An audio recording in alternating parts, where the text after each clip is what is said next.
As a game that's been running for 5 years, Dragon Ball Legends has had so many banners released over that time span, including some amazingly memorable and hype releases like Ultra Instinct Goku or the original Gogeta Blue release, and so many more. But for today's video, I wanted to take a deep dive into the previous Legends festivals and give you guys my ultimate plan for the perfect Legends Festival 2023. I hope you guys enjoy, and let's hop right in. Legends Festival wasn't always the behemoth of a celebration we know it as today. Originally, we would only get side banners like Legends Ultimate Celebration or Update Celebration or Thank You 2019, Hello 2020, and then there was some loose stuff that was very hype around the new year because they like to try to capitalize on that time period anyway, and we got the Super Saiyan 4s released for the first time. Now, when Legends Festival really took off and started getting its own namesake was with the release of Ultra Instinct Goku here. So this banner, I want to take a deep dive or a step back and take a look at it here. So if you're wondering when Legends Festival 2023 will begin, well, here you go. Just after Thanksgiving, around Thanksgiving, in that period. It also is possible that the banner releases at a time like 7 p.m. as you see here that we're not really accustomed to when it comes down to the releases of the banners. So just keep that in mind as well. And the step up format was very different back then, so we're not going to talk much about that. But if you want to see me do a video talking about the massive changes to step up summons over the years, be sure to hit that thumbs up and leave a comment down below. All right, so looking at this banner, we have 4 sparkings, one of which is Ultra Instinct Goku, the Legends limited character, and an EX. And that was followed up by Gogeta and Broly's releases. So this may have been, I think, the peak for me for Legends. Not that I'm out of it or fallen out of it, but this time period was so insanely hype, going from Ultra Instinct to Gogeta Blue and Broly. That was crazy. So let me know in the comments down below what your favorite time period for Legends was. So these banners released in 2020, and as you see here, this one started just right a little bit before Christmas, so keep that in mind. Now we move on to the following year where we get just a couple of days this time, a couple of days before Thanksgiving. So basically that week, it just depends on what the day falls, right? So a couple of days before Thanksgiving if you celebrate, but basically at the end of November, so in just a few weeks basically.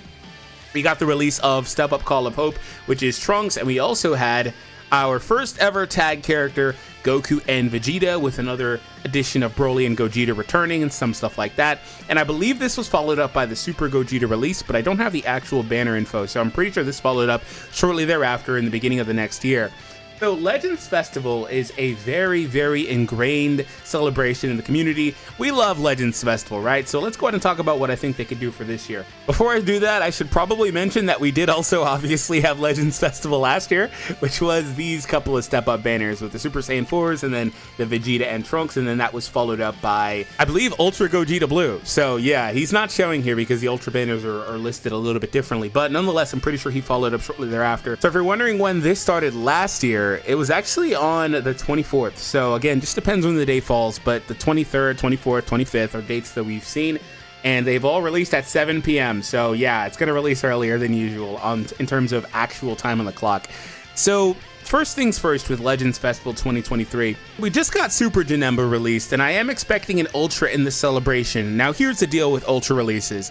I don't know exactly their time period on these. They've been kind of inconsistent. They started doing them basically every month and pushed that to every month and a half. And then there was a pretty big draft of about 3 months between this character and Vegeta Blue.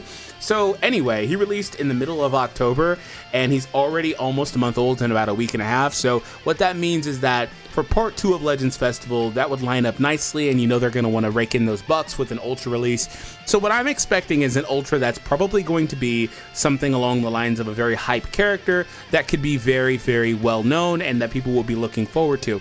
Early indications, because I think it's, again, still too early to really pinpoint anything, is I'm going to throw a couple of bones here. I think it's possible that we get a Goku and Vegeta from the Tournament of Power. I also think it's possible that we see our first ever Super Saiyan 4 Gogeta Ultra, and I want to know what you guys think in terms of the Ultra release. Now, that's just way off into the future for part 2 of the celebration. But then the question is, well, what do we lead with? And I want to kind of take it back a step, like I said. Now, part 1 and part 2 definitely don't have to correlate. Like I was saying, if we take a look back here, this doesn't really relate to this. It just is what it is. We look at 2021, we have this and this. There's no relation here other than it being the broad sense of Dragon Ball Super. And then we get Gogeta, and then following that up, the next year we have the Trunks and Vegeta, and then we also have Super Saiyan 4 GT stuff, so it doesn't have to correlate with anything else. They run dual celebrations, they run whatever they want, but there are multiple teams that they typically come back to, and it just is what it is, right? So I wanted to go ahead and say, I think that this Legends Festival could be really, really, really interesting.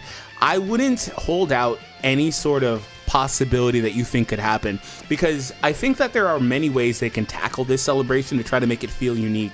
They could do stuff like they did with Pikkon and Janemba, where it's two characters in one that are not like Goku and Vegeta, two Saiyans, anything like that. It's Pikkon and freaking Gogeta. That type of a character is not something that they've ever done before, and it totally opens the door for funny combinations or wonky combinations that may or may not make sense. Apparently they're not updated to be on this page yet on this site.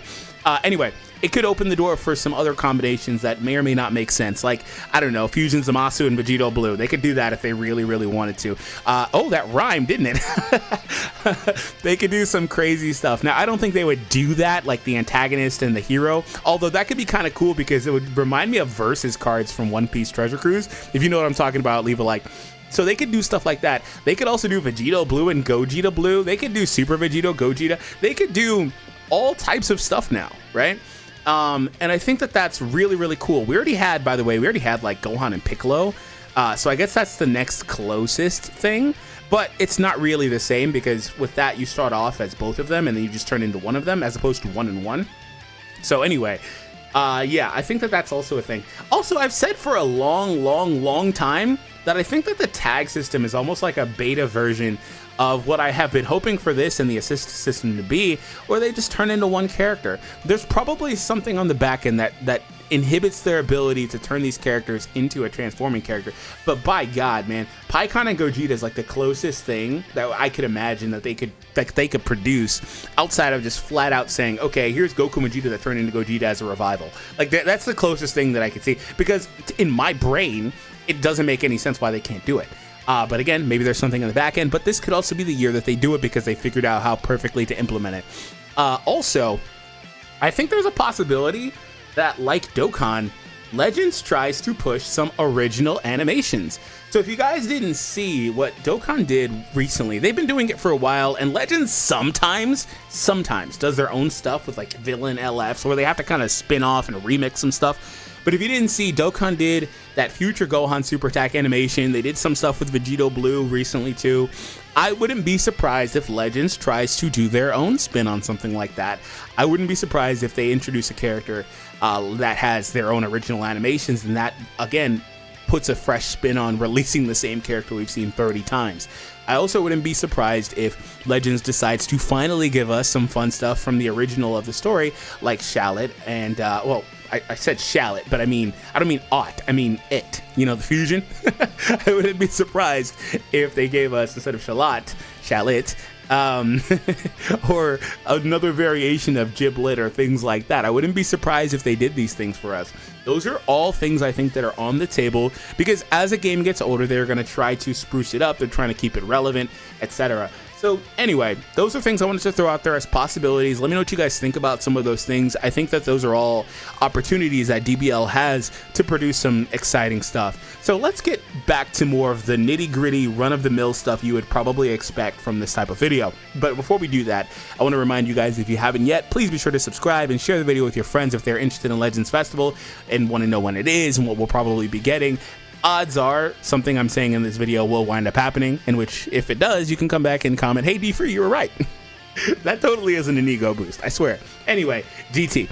GT is that child that Legends has that is totally neglected. They come back to this team like once a year and decide that they're going to put something in it and then just kind of leave it. In fact, I don't know that they've gotten any Zenkais this year. They got Super Saiyan Vegeta, the baby. I don't really know what they did with these guys. Super 17. I don't think any of these guys came out in 2023, correct me if I'm mistaken. I think that was all 2022, leading up to Legends Festival. But now when we look at it, their most recent releases are a year old. So I think that we could see GT getting some stuff. And this isn't really like a tie-in to the part 2 that I'm expecting, which again could be Gogeta, Super Saiyan 4, a couple other things that could possibly happen, but nonetheless, it's not really to tie in. It's more so the fact that GT, if they're gonna put something there, will need something. And you know why Gogeta Super Saiyan 4 also kind of would make sense is because Fusion Warrior has been slowly but surely getting some more introductions released to their grouping, like Super Saiyan Blue Vegito for the anniversary. That obviously still counts, right?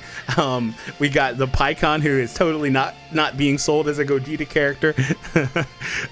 They're slowly getting some stuff. I wouldn't be surprised if one of these or two of these LFs or whatever get a Zenkai / equipment like Super Saiyan Blue or the old Super Saiyan 4.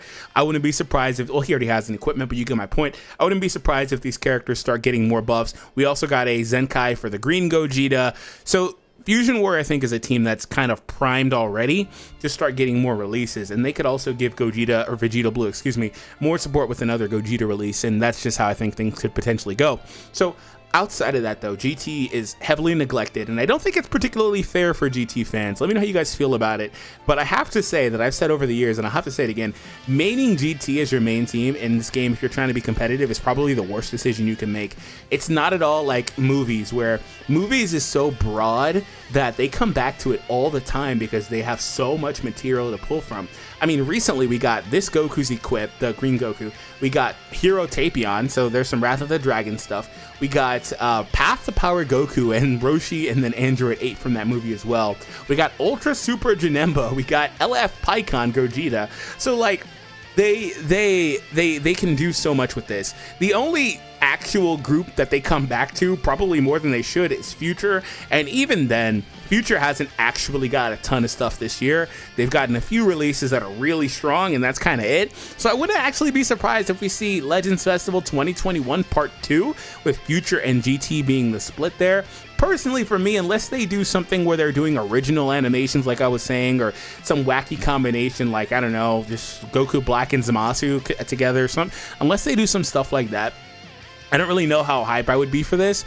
So that's part of my formula, is producing something like that, but also finding a way to put their new spin on it that I'm expecting them to have, where they probably try to introduce some more stuff. And so I wanted to come back to GT as a little bit of a springboard, and then from here go back to Dokkan, because Dokkan has some of that stuff too. Dokkan just has so much stuff that Legends just does not have, like Goku and Vegeta Jr., things like that, that are also things that are on the table, which you would expect from a long-running game. But I would say, I think this type of idea could be super clean for Legends, where they get a character like this, or a variation of a character like this. Spirit Bomb absorbed Goku, or not absorbed, excuse me, Spirit Bomb GT Kid Goku could be so awesome, man. He's a character that I would love to see in this grouping. And also, when you look at GT, there's still some stuff for them to add, yes, like I was just saying, but there's not a ton of like high-end, you know, characters that can put out that may or may not be worthy of being a celebration release. And I think the thing is, when you put out a banner like this, or with some of those other characters, you're not particularly expecting them to solo carry, because they're going to put out 2 banners, things like that, like they did here. They're not expecting one banner to solo carry. What they'll do is they'll put out a banner that may or may not perform as well as another one at the same time as another one, right? So keep that in mind overall. But I think that there's a lot of possibilities for that grouping, because they never update it to where it's at a point where they could go back to it whenever they feel like it, and then just they honestly, if I'm being completely honest, they can remake a lot of the stuff here. They could give a new Majub. They can I'm already talking about them remaking Gogeta. The reality is that most of these characters are over a year old. They're 2 years old, etc. They can remix this entire grouping and kind of just do stuff whatever they want to do and have it work out successfully. Also, Omega Shenron doesn't have his own platinum equip like Goku and Vegeta do, so I think that's another opportunity for them to apply a buff to this team, and in a more free-to-play / player-friendly manner. So those are the things that I really am looking forward to when it comes down to this celebration. I wanted to go ahead and throw a bone out to a couple of other teams that I think could potentially be highlighters, or groups that I think could be potentially powerful. And we'll start off with movies again, because like I said, movies is a grouping that they always can come back to. They have a lot of stuff for movies, and it just is what it is. They could probably drop some more superhero stuff. There's some stuff that we don't have, like Goten and Trunks, or Boy, if they give me a Krillin or 18, I'd be all in for that. Obviously, that wouldn't be a headliner. There are other headliner villains that we don't have. Like, I know there's also a contingent of fans that are looking forward to Garlic Jr. or some of those guys, right? So they could do stuff like that. They could also do so many other things with movies. You just got to use your imagination ultimately. And then ultimately also they can remix and remake a lot of the older characters here too. It just is what it is, because the game being 5 years old is a game where they can just kind of do that. Now, I also wanted to throw a bone over to Battle of Gods and Resurrection F. I actually would not be opposed to them doing a part 1, part 2 banner where they have God, Goku, and Vegeta, and then they also have Super Saiyan Blue versions of them on the other banner. It doesn't have to be part 1, part 2, but, you know, part 1 dual banners where you have Gods and then you have Super Saiyan. Well, it wouldn't be God on one banner for Vegeta because he wasn't God in that arc, right? But anyway, you get my point. They could also, hey, screw it, do a what if make-believe version of the character. Put God, Goku, and Vegeta as a tag, and then put another God, Super Saiyan God version of them as tags, different character on another banner. They could do stuff like that too. But above all else, I thought it was interesting that we had the possibility, the opportunity to get Battle of God stuff semi-recently. I mean, I did prediction videos around it, and I was like, yeah, I mean, it's probably next likely, but it's probably not happening, and what I said was going to happen wound up happening, as typically is the case. Anyway, this is so disappointing. This is so unbelievably disappointing. All of these characters are from the first year, except for the free green Goku, who we don't care about. All these characters are from like the first year of the game. This is so unbelievably disappointing. So this is and again, none of these characters are from the movie. This is all Dragon Ball Super anime stuff. I don't know, but this is disappointing.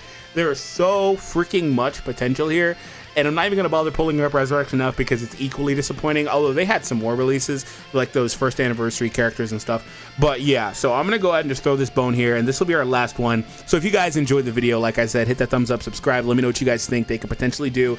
But I think ultimately, to summarize, a release Ultra that's coming in part 2 is most likely gonna happen. Having it be one of the characters like Super Saiyan 4 Gogeta, I think would be a huge bonus. And if it wasn't clear, my perfect plan for DBL to release the ultimate and best Legends Festival is for them to do original stuff. And since an Ultra will be releasing soon, click the video on the screen now to find out which ones are the best ones.